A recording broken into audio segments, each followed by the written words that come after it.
নমস্কার, আপনারা শুনছেন শিবুদের ডায়েরি।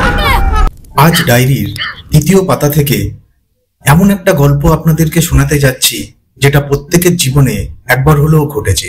একদম নিজেদের ঘরের গল্প। বাচ্চা ছেলেটা খুব দুষ্টু, তার মায়ের কথা একদম শোনে না।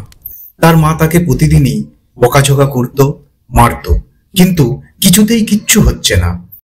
একদিন তার মা তাকে ভূতের ভয় দেখালো। কথা না শুনলে কিন্তু ভূত এসে ধরে নিয়ে যাবে। তারপর ছেলেটার সাথে যা ঘটলো তার মা সেটা কল্পনাও করতে পারেনি। ছেলেটার সাথে ঠিক কি ঘটলো সেটা জানার জন্য ভিডিওটা শেষ পর্যন্ত দেখুন।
মা ভূতের ভয় দেখানোর ফলে বাচ্চা ছেলেটা একটা ভয়ঙ্কর ভূতের স্বপ্ন দেখে।